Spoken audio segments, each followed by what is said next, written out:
actualmente estamos viviendo una pandemia a nivel no solamente del Perú, sino a nivel mundial. Y esto ha producido que desde el año pasado, más o menos desde marzo del año pasado, mediados de marzo, nosotros pasamos a la parte de lo que es el aislamiento social, a un tipo de vida muy distinto al que nosotros conocíamos.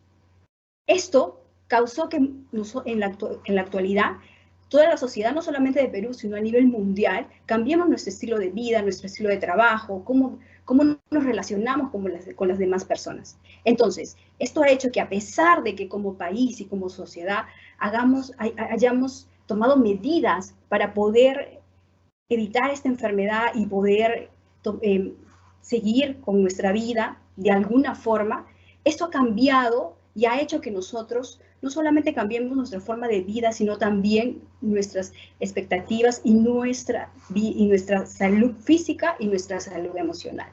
Entonces, hemos cambiado nuestra forma de hacer las cosas y es comprensible que ante esta situación nosotros presentemos una preocupación e incertidumbre de todas las cosas que estamos pasando, porque ya no podemos hacer o planificar las cosas como antes en el futuro y hacer planes como antes, porque ahora ya tenemos que tomar algunas precauciones y inclusive nos hemos paralizado en cierta forma durante el 2020. Entonces esto crea una incertidumbre, crea un miedo que es natural que nuestras emociones y nuestros sentimientos también se vean afectados. Y también nuestros pensamientos, y sobre todo los pensamientos que llegan a nosotros de forma negativa y que produce y que hacen que reaccionemos de diferentes formas y a veces que nosotros a nivel de salud emocional nos veamos afectados. Entonces, esas reacciones son esperables. Vamos a ver más adelante algunos de los signos y síntomas que se presentan, que pasan de ser emociones, sentimientos, pensamientos, a ser síntomas físicos. Y muchas veces se confunden con enfermedades que podamos presentar. Ahora, vamos a empezar a hablar sobre lo que es algo muy importante, que es la higiene mental primero. ¿Qué es lo que significa para nosotros una higiene mental, ¿no? Es que nosotros tengamos unas buenas prácticas y hábitos en nuestra vida cotidiana para que tengamos una adecuada salud mental. Como les estaba comentando, que no solamente es la salud física, sino también la salud mental. Y estar en armonía con nuestro entorno social y nuestro entorno sociocultural. Y también estar en armonía con las relaciones que vamos teniendo con las demás personas. Entonces, una adecuada salud mental nos va a ayudar para poder, a través de nuestra vida cotidiana, podamos aprender a relacionarnos de una forma adecuada, a aprender también a tener y poder resolver los problemas de una forma más adecuada y también nosotros podamos identificar los problemas que podemos tener y las dificultades que se nos presentan y poder tener una mejor resolución de los conflictos que también se pueden presentar. Y también la higiene mental nos va a ayudar a poder manejar mejor nuestras emociones.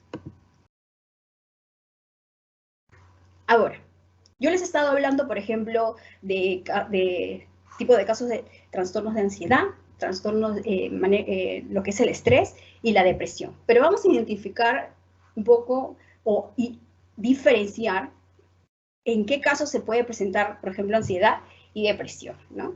En el caso del estrés, los síntomas son algo similares a lo de la ansiedad, pero en el caso de los trastornos de ansiedad es más marcado.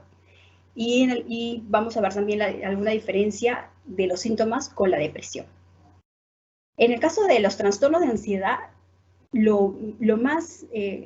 síntoma más que va a llamar más la atención en este caso es la presión al pecho, los dolores al corazón, porque la persona siente que se está muriendo, piensa que va a morir, ese miedo de morir, porque el trastorno de la ansiedad viene por ese miedo a la muerte, ¿no? A que algo malo me va a pasar. y la persona no sabe por qué está sintiendo eso, por qué está pensando eso, de dónde viene ese tipo de ideas negativas, que vamos a ver más adelante, por ejemplo, ¿no? Entonces, este dolor en el pecho es causado justamente por esos pensamientos negativos de miedo a la muerte, y va a ser como un cuadro parecido al, como les decía, de un paro cardíaco. A esto se agrega la sensación de ahogo, de que no puedes respirar, de que la persona que se está como que asfixiando, y la saturación va a bajar. Ahora que por el COVID, que ya yo creo que todos o la mayoría sabemos ya cuál es la saturación adecuada. Antes no sabíamos, ahora ya lo sabemos muy bien de memoria, ¿no? De que no debe, ya 97, 96 ya es un signo de alerta, ¿no? Entonces, si una saturación normal es de 100%, de 100, entonces 99, 98, cuando ya va bajando esa saturación, ahí vas a sentir esa sensación de ahogo. Entonces, ante un cuadro de ataque de ansiedad, ataque de pánico, lo primero que vas a sentir, por ejemplo, es que no puedes respirar bien. Tu corazón comienza a acelerarse, se da la taquicardia que ya hemos hablado, la presión en el pecho, el dolor, inclusive el hombro se te puede tensionar, punzadas, ¿no? Y la saturación va a bajar. Es por eso que muchos pacientes, muchas personas que actualmente están teniendo el cuadro del COVID, viene acompañado con un trastorno de ansiedad. Y a veces no se sabe si la saturación está bajando por la enfermedad, por el cuadro de COVID, o es por el trastorno de ansiedad que está acompañando, ¿no? Y a esto se va a agregar en lo que vendrían a ser los temblores, porque la persona empieza a temblar del miedo de lo que está sucediendo, ¿no?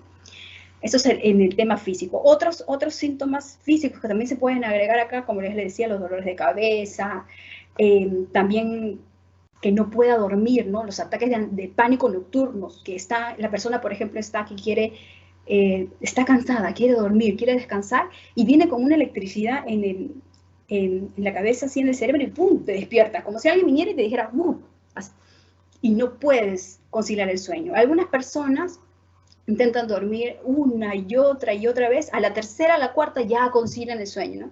Pero hay otras que no pueden, toda la noche pasan de esa forma, y entonces es ahí donde tienen que acudir a los medicamentos, y algunos inclusive se automedican, y eso es malo. La automedicación no deberíamos automedicarnos, porque después en un tratamiento para el trastorno de ansiedad, el psiquiatra acompaña los medicamentos de este tratamiento con medicamentos que es justamente para conciliar el sueño, y si tú ya has tenido una automedicación, esa dosis ya no te va a hacer, la dosis inicial ya no te va a hacer el mismo efecto que otras dosis.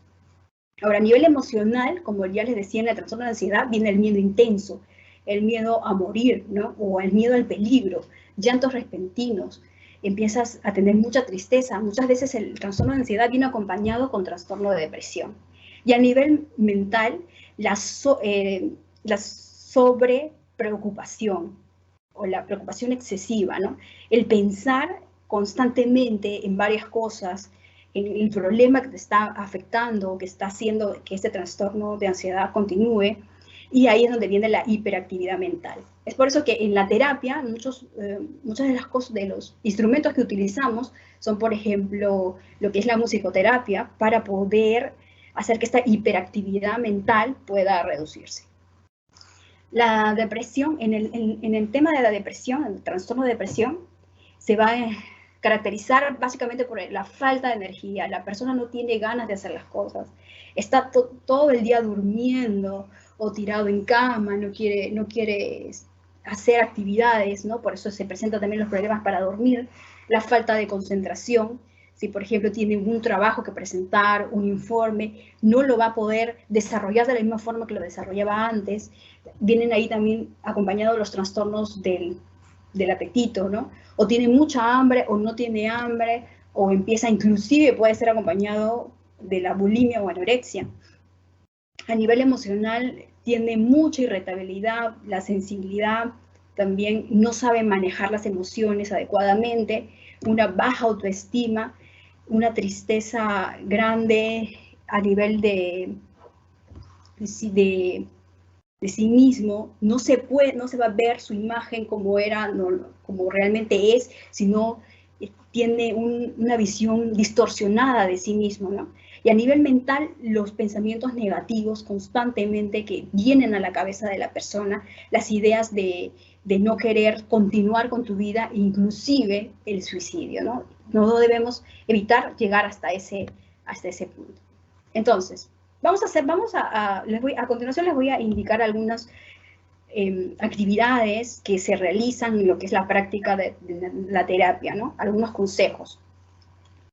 Lo primero es que debemos aprender a soltar algunos problemas, algunas ideas que podamos tener y también poder hacer que nuestras emociones puedan fluir. Primero, la idea de asumir la responsabilidad por nosotros mismos. Segundo, mirarte con compasión. Debemos manejar esto, no debemos tratar de hacerlo de esa forma. Tercero, aceptar y validar nuestras emociones y pensamientos.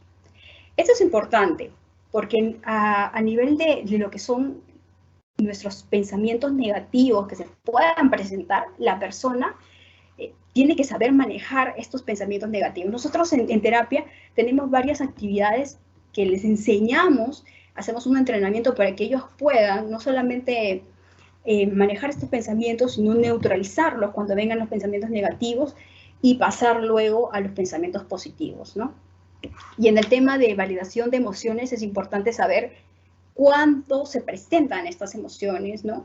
Cuáles son, reconocerlas y también saber que esto puedan pasar a ser sentimientos adecuados, ¿no? A sentimientos positivos. Ahora, de repente algunos de ustedes están confundidos, dice emociones, ¿cuál es la diferencia entre emociones y sentimientos? Las emociones son de forma inconsciente, son reacciones que tenemos de forma inconsciente. En cambio, los sentimientos es un proceso más largo y vienen acorde a las emociones que vamos a tener. Es un proceso más consciente, ¿no? Por ejemplo, si estamos en una situación de miedo, que nos causa mucho miedo, ¿no? Que nos vamos a caer, o viene un carro a toda velocidad, cuando el carro viene a toda velocidad y te va a atropellar, tú no te quedas mirando ahí que te va a atropellar el carro, ¿no? Lo primero que haces de forma inconsciente es desviar ese carro, porque el miedo, que es la emoción, es el que te hace desviar el carro, para que corras, para que reacciones, ¿no?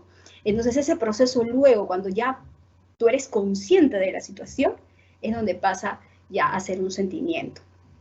Ahora, por ejemplo, las emociones principales que conocemos son la alegría, la tristeza, el miedo y la ira.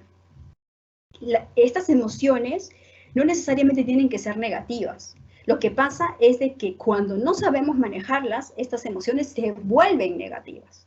Por ejemplo, si nosotros tenemos tristeza ante algo, una situación, alguien falleció, alguien murió, y tenemos esa tristeza, es esperable que estemos tristes por eso y que nos pongamos a llorar.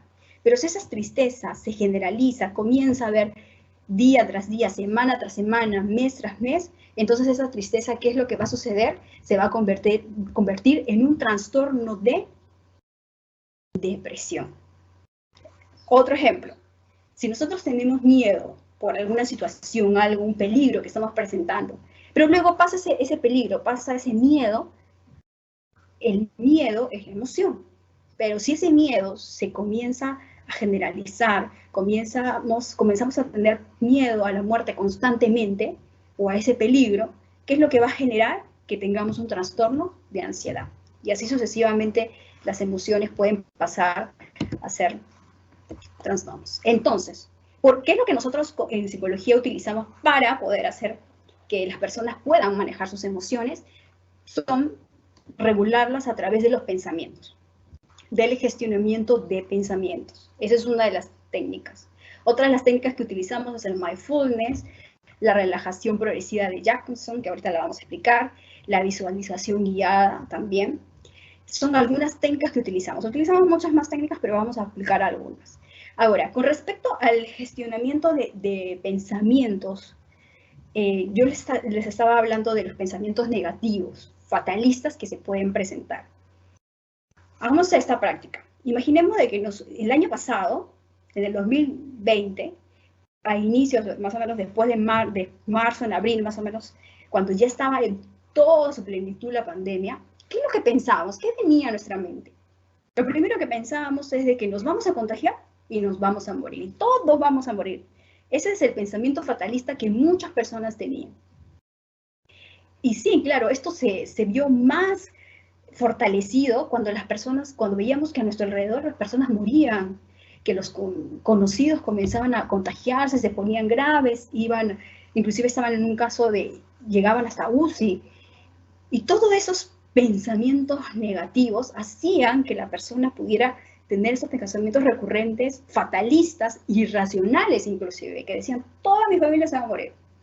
En la actualidad hemos visto que no necesariamente ese pensamiento negativo, fatalista, actualmente estamos viendo que no es así, que no necesariamente es así. Y es por eso que nosotros debemos trabajar a través de nuestros pensamientos recurrentes. ¿Qué estamos pensando? ¿Cómo lo estamos canalizando? ¿De una forma positiva, negativa, neutral? Entonces, lo primero, auto-observar nuestro diálogo interno. Si estamos pensando algo, estamos haciéndolo de forma positiva, negativa, neutral, ¿no? Por ejemplo, si estamos, ese pensamiento hacia otra persona o hacia otra persona es amable, por ejemplo, te comprende la persona con la que estás hablando, con la que estás teniendo esa conversación. Entonces, una de las cosas importantes en el gestionamiento de pensamiento es poder preguntar, hacer preguntas a nosotros mismos si realmente esa situación va a ser real o no, ¿no? ¿Por qué? ¿Por qué tendría que ser así, por ejemplo? ¿Por qué tendría yo que ser el peor de los casos? ¿Por qué tendría yo que morirme, digámoslo así, ¿no? O enfermarme. Esa puede ser una pregunta, ¿no? Entonces, siempre tenemos que estar preguntándonos realmente para ver si este pensamiento llega a no ser negativo. Otra de las cosas en la experimentación es el ancla. Y es importante lo que vendrían a ser los ejercicios de respiración. La respiración es un método muy, muy útil y sencillo para conectar con el aquí y con el ahora. En lo que es terapia tenemos diversos tipos de ejercicios de respiración. Uno de ellos es la respiración controlada y que es controlada con cierto tiempo.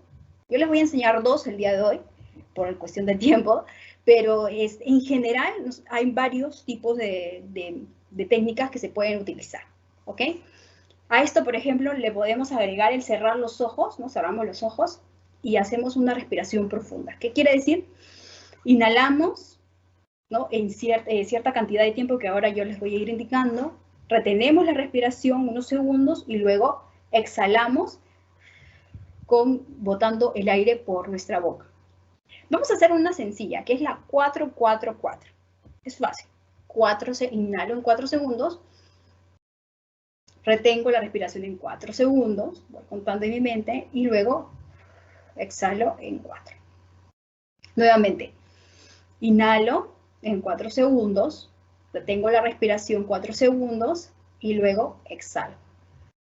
A esto vamos cerrando los ojos, que nos va a ayudar, ¿no?, a poder manejar esta respiración controlada. Y muchas veces nosotros lo agregamos con lo que es la visualización, ¿no? Imaginaría que el terapeuta te dice, imagina que estás en un lugar bonito, que estás en una playa, en un bosque. Inclusive una persona cuando ya ha pasado lo que es el training con el psicoterapeuta, puede llegar a hacerlo por sí mismo, ¿no? Nosotros le damos algunas indicaciones, sobre todo cuando, por ejemplo, está teniendo un trastorno de ansiedad, un ataque de pánico, por ejemplo, ¿no? Una de las cosas que se le dice es busca una pared, párate ahí cerca de la pared, comienza a respirar con los ejercicios que se le ha enseñado, que les estoy indicando, ¿no? Y que lo primero que tiene que pensar la persona es que no se va a morir, que no está pasando nada malo, es solamente parte del proceso que está teniendo del trastorno, un ataque de pánico, ¿no? Y que con tranquilidad vaya respirando, pensando, realmente lo que está pensando negativo, ¿no? De que algo malo le va a pasar, realmente va a suceder. Ahora, cerramos los ojos, respiramos, ¿no? Con cierto tiempo, que era el 4-4-4.